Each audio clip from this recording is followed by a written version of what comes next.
Across history, many empires have risen, and of course, many of them have fallen, if not basically all of them, except for the ones that are present in the modern day. No, I guess that's not a really far logical leap to take. Regardless, today we are going to be taking a look at the Rise and Fall of Empires mod, which definitely overhauls quite a few things while still keeping it vanilla, mostly. I don't actually think any content has been added outside of changes to AI logic, rebels, those sorts of things. And what this should do is should basically make it so when you have rebels, you got to worry about them. It's not just like, oh, I got to go kill, 8,000 rebel stacks. If they spawn on a province that's got a decent amount of development and they siege it, more rebels will spawn from that province. And likewise, overextension is much more punishing, where like the rebel sentiment event will give local autonomy and all that stuff. So that's pretty cool. So it's essentially an anti-blobbing mod for the player. I would assume is kind of a major one, but I think the AI is definitely going to feel it. Governing capacity is also much more important in this mod. And AI is not really good about avoiding governing cap. So hopefully we'll see some interesting stuff from that. But you guys know that there's only one way to find out what happens, and that is to turn it on up to speed 5 and unpause. And reading through some of the other stuff, there's some major changes to terrain, like 20% goods produced on farmlands, which is just insane. Manpower as well. That's absolutely busted. Defensiveness in provinces like mountains has been upgraded from 25 to 50%. So mountain forts, much more impactful.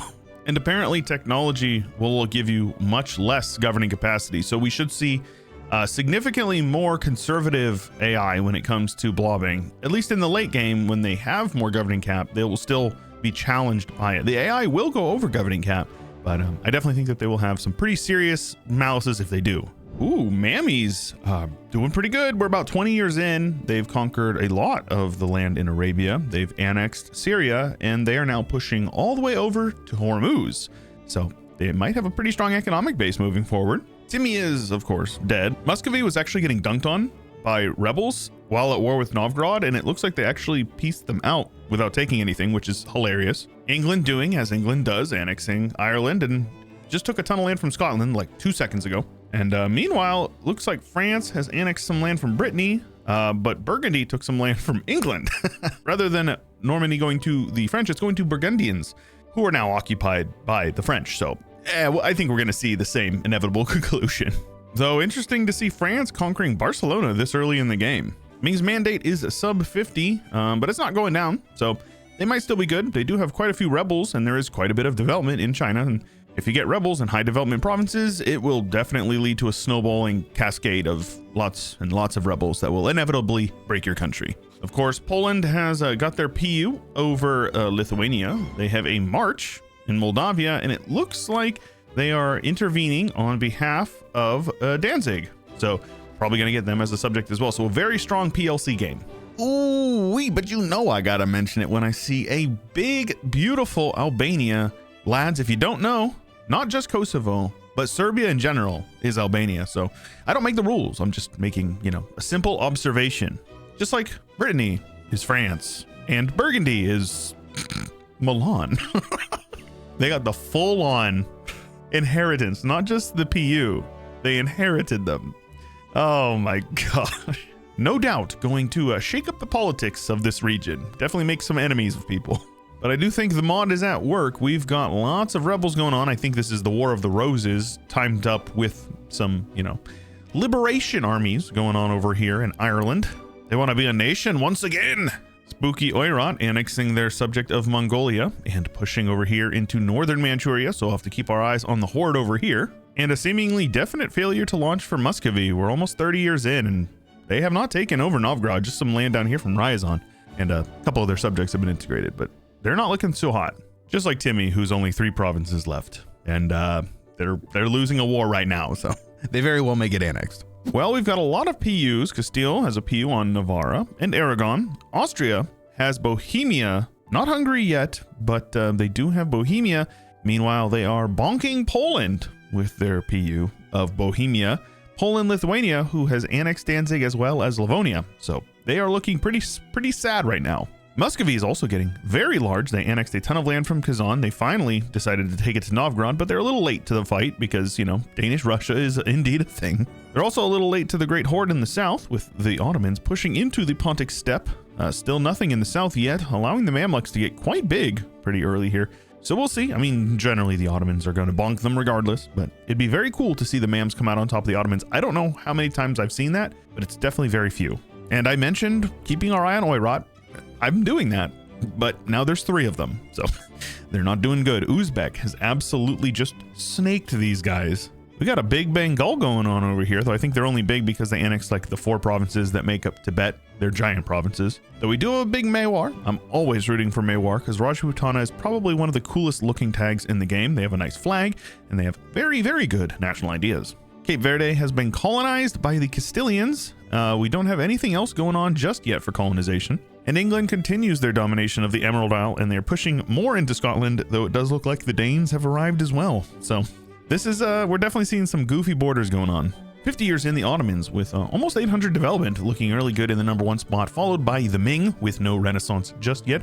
Mams in the number 3 spot, which is definitely something, followed by France. Poland with their PU of Lithuania rather. Castile with their PU of Aragon in the 6th spot, and they are going to be colonizing, so they will be getting up there very quickly. Muscovy has joined the Great Powers after finally annexing a bit of land around them. Once they form Russia, they will be able to, you know, set up frontiers on the Siberian portions, and then England in the 8th spot with only 400 development. So definitely seeing some interesting numbers, and I'm sure they will develop as the game goes on. The Reformation has spawned in Bohemia, meaning the Age of Reformation is soon upon us. But who is upon us right now is the Austrian Empire with Austrian Poland, apparently. And Poland, who's Orthodox. Orthodox Poland. Okay. And that's not even the weirdest thing, because lads, the Ottomans have gotten the Aeolate of Egypt. The entire friggin' thing. Meanwhile, we've got Orange Uzbek out here. Bukhara has formed, and somehow Ming has land in Hokkaido. I got nothing, man. I don't know how this is happening. Mewar, my beloved, is a 1-province minor down here, and the Indian blobs continue to do Indian blobbing. Kiowa making their way down here into this region, as well as over into Madagascar. Congo continuing their conquests of Central Africa. And yeah, it looks like the English have arrived in Guinea. So there you go. The Portuguese are over here in Brazil, and the Spanish are down in Argentina. Because yes, Spain has formed. They are looking very scary. France is looking very, very scary. They even took some land around the Pope. So there you go. Spain is up in the East Indies, as well as a couple of provinces over here in Mexico, though we'll see how they do against the natives, I guess. Meanwhile, we've got some land over here in what I think is Connecticut going to Norway. So there you go. Almost 100 years in, and a lot has changed since we last looked, with Spain taking the number 1 spot, France in the number 2, the Ottomans in a actual number 1 spot once they embrace the institution, with the Austrian Empire, which I've never seen. So that is a first for me, seeing the Austrian Empire. I assume that is winds of change, but there you go. Almost 1,000 development between them and their subject. And then the Ming with 1,300, growing dev for the Ming, if you can believe it, in the 5th spot. Russia in the 6th, who has formed, and then Hungary and Portugal in the 8th spot with a little over 400 for them. Well, we're into absolutism, or at least absolutism is right around the corner here, and for some reason, the Spanish are attacking the Ottoman in a trade war, and they're thrashing them. I mean, they're both taking heavy losses. 100,000 men to lose over a trade war is a bit atrocious, but, you know, hey, I guess they're going to probably get what they're looking for. If the Ottomans get bonked too hard, they very well may have a couple of issues with their disasters. Decadence is ticking up.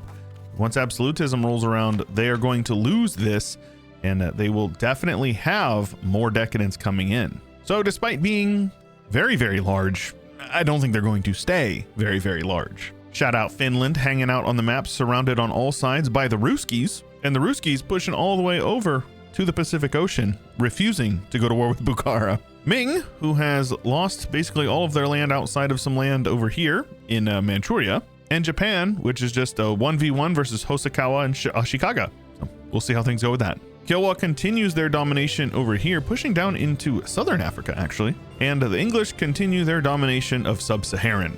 South America is getting split between the Portuguese and the Spanish, though the English have arrived in Colombia. But the rest, quite uncompetitive. It's all Spanish. But in an interesting turn of events, it's actually the English that are colonizing the left coast this time around. And the French, almost exclusively outside of one province, going to Denmark, colonizing Canada. This feels very wrong, with Norway and Iceland splitting Iceland, with Norway taking Reykjavik. Definitely feels wrong. And of course, Lithuania holding back the Russians and the Austrian Empire from all-out war. Austrian Empire looking incredibly good. I don't think they have a PU on Hungary, so I think Hungary is acting as a bulwark between them and the Turks as well. But yeah, Austria decided that they wanted to just take all of, Germany and Poland, and they're looking very good. The only one probably who can hold back that massive, scary France. Does make me sad to see Milan getting bonked like they did, but how about France all the way up here in Denmark? That's definitely something. And the Reformation was basically squished. I mean, when you're only one tag, essentially in the entire region, you can fight it pretty easily. It looks like we've got Reform down here going on in like the Calvinists down in Switzerland. Sweden is Protestant, and a couple of random smaller one province minor nations in Germany are all Protestant. We have the Church of England over here in that region, and the New World is mostly all Catholic outside of California. But the relentless push east for the Orthodox Church continues. Heading into absolutism, Spain and their colonial empire are the #1 great power, though they only have 1,200 development for themselves. The Ottomans, however, have 2,600 development for themselves, but they are about to get bonked by the #1 great power. So we'll probably see them slowly and or very quickly fall off, especially once absolutism begins here in just over 3 years. France is the #3 great power with the Austrian Empire behind them at 4. I still can't get over this. I've never seen this, so definitely very cool to see. The Russians with 1,350 over here, with Portugal sub 1,000, as well as Tuscany. England looking to get up there on the list. With once they embrace institution, they'll go up into the 6th slot from the 7th. So we've got 200 years left, and a lot of these nations are actually struggling with governing capacity, and you can see they are getting some pretty serious issues with it. National unrest, that stab cost, advisor cost, all those things add up to just basically make it impossible and so cumbersome to lead a nation. Like, look at that. These guys are doing terrible, and that unrest is going to let these rebels fire, and those rebels are going to multiply.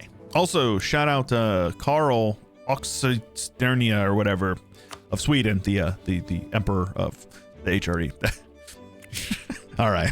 Okay, so it's actually hard to believe that this is the same campaign. I was AFK making some lunch, and I came back. It's been about 70 years, and things look super different. Russia is in a state of decay at the moment, with their 22,000 troops of Russia fighting off stacks larger than that over in Manchuria, and there's a lot of them. Egypt has been released from the Ottomans, and basically everyone else has as well. Persia looking really good. Like, shout out Persia, man. The Ottomans are very much getting split with Byzantium. The Purple Phoenix themselves rising from the ashes. I am a big fan, and I endorse this. France has fallen, as has Germany, who was quite large at one point. Austrian Empire formed Germany, which is very funny. Tuscany, of course, has eaten the southern portions of France, and for some reason, Liège has taken the rest. So that's pretty good. This Liège looks like a giant dragon chomping down on France, and I fully appreciate this. Westphalia has formed, which is pretty dang cool as well, and Poland has returned, though. Yeah, they don't look so good compared to their former personal union of Lithuania, who is all the way from Ocel over into like Circassia. So shout out Lithuania. Love that. Same with Kasim. They don't even exist in 1444. They're a releasable tag, so that's really good as well. Spain doing just fine, as is Great Britain, who has formed since we last checked in. And the colonial game is continuing with Canada free from the French, Cascadia forming, as well as the Portuguese Californians. They even took some land over here. The rest of NA over here is Spanish, and actually most of South America is also Spanish except for Brazil. Sub-Saharan Africa is still primarily British, though the Congo is doing good, and then you've got Holland, who has been exiled over here to Benguela. So there you go. Portugal has colonized Australia as well as Australia, and the Spice Islands are getting colonized as well, though it looks like it's primarily just them, though we do have the Russians over here. So we very well may see the Russians get exiled to the Spice Islands, which would be very funny. Though pretty interesting seeing Java split between the English, the Spanish, and the Ayuthayans.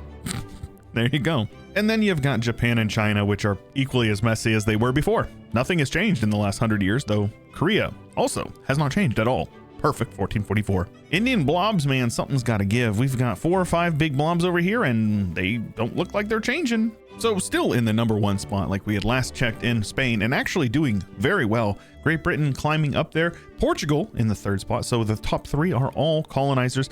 But how about Tuscany, the #4 great power with 1,300 development? Just in southern France and northern Italy is definitely a something, as is Hungary. Hungary over there with almost 1,000 development in their own name. And then Liège, the 2 guys who have eaten the French, the Tuscans and the Liègians, or whatever you'd call them, are in the great powers list. I love that. Germany quickly falling, and I imagine that they won't rebound from this, with Russia also still in the great powers list with over 1,100. So it just goes to show you how high up there they probably were before this great fall. Well, my friends, the revolution has come to Korea, and I don't see the Koreans overcoming this. I don't think they can beat these rebels. It's spread throughout Korea and into China, and that's actually just it. That's literally all of it right here. But speaking of spreading, Delhi and Bengal have spread quite a bit, mostly into Jaunpur, and it looks like they're continuing that. But this blue down here, this is actually Portugal. Portuguese Malaya, Portuguese Indonesia, Portuguese Malaccas. Very prolific, right there with the Spanish. Spanish, and Spanish. Persia continues their domination over here with Cyprus, for some reason, having some random land in Anatolia, which it's definitely interesting. Corfu is a 1-province minor on Chios, which is not even close to Corfu, because Corfu is Persian. It's a Persian island. The Persian island of Corfu, yeah. Transoxiana continues to push up here, actually. When I say continues, I think this is actually the first time I've seen them, or first time in a long time, with Russia basically exiled to Siberia. They got put in the gulags. Just look at the mess up here, bro. This is actually insane. Japanese, Jeonju, Russian, Khalkha, Korchin, Shun, Yan. What an absolute mess of a region. Power blocks over in Europe, though, are very much consolidating. We have Egypt looking pretty good, Spain, Portugal, Tuscany continuing their dominance with, I'm pretty sure, Germany, a 1-province minor over here, with their capital in Pradiste, or whatever this is in Moravia. Okay. Poland fighting with Riga for Poland. Cool to see Pomerania right next to a very big Westphalia with Lübeck based out of Copenhagen. Don't think Liège has changed a whole lot. Maybe Tuscany has taken a couple provinces from France, but they're pretty much holding it down. Though it is cool to see Brittany doing well over here.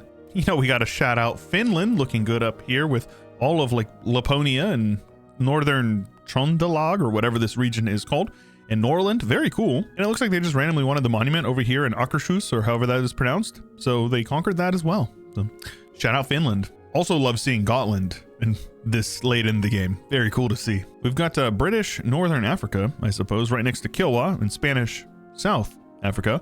And we've even got some purple boys over here, Brittany, doing a little bit of colonizing down here in Africa. And that's about it, because the New World is basically the same that it was before, with the Spanish filling in the middle, the British over on the west, though Pacifico Norte going to the Spanish, and Canada colonizing a bit up here, though we do have Vinland, which is a colony of Norway, just hanging out basically on the Hudson Bay. So, okay.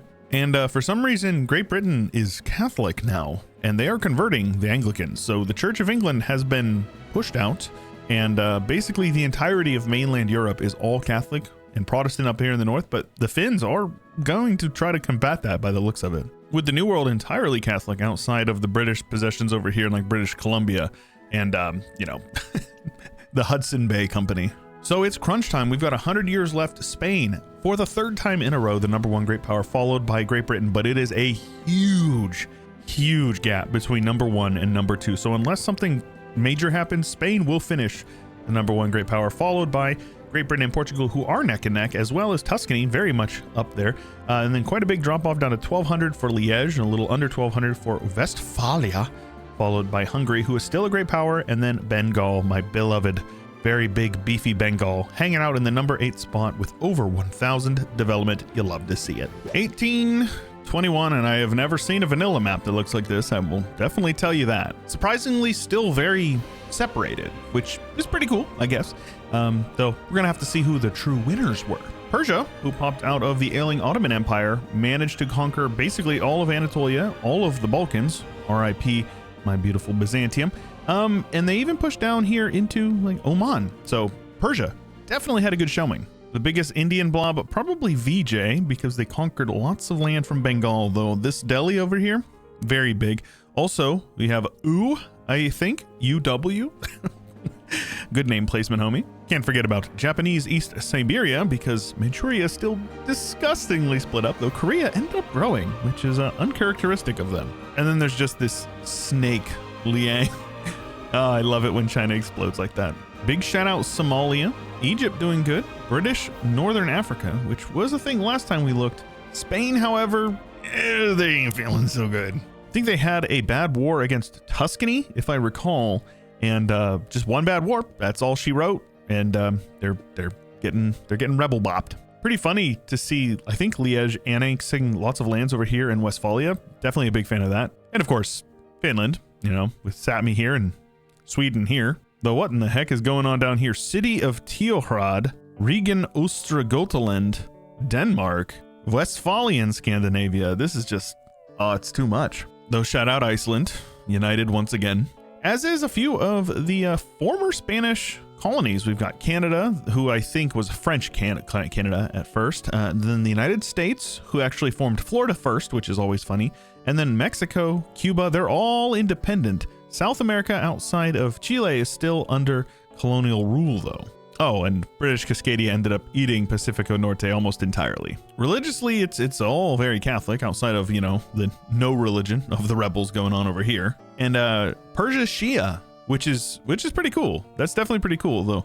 I would love to see them get converted to Zoroastrian. That's pretty dope. I don't know if the AI will actually ever go Zoroastrian if they have the opportunity, but would have been cool to see. Over in the east, it's pretty Sunni till you get over into like East Asia, where it's mostly Shinto, very disgusting and messy up here. Some Shinto, some Sunni, some Tengrists, some Orthodox even, Buddhists, and lots of Confucian going on over here. Nothing too out of the ordinary, just very messy and gross. Of course, this is, oh my gosh, so bad. There's just so much craziness going on over here. We've even got some Shinto lands because Japan took colonies from Russia, which is hilarious. Catholic down under, and the New World is almost entirely Catholic outside of the single Anglican nation in the world, I believe, in Pacifico Norte, or the British Cascadia rather. Culturally, we're seeing some stuff like the Iberians pushing up into the French regions, the Swiss pushing into the southern France, like Geneva over here, Dalmatians conquering the Austrians, and even some Bavarians by the looks of it.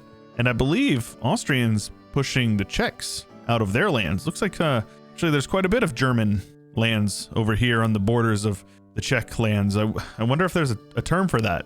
Lots of Muscovite culture, as you come to expect. And I think that Trebizond has been converted to Azerbaijani, which is pretty good.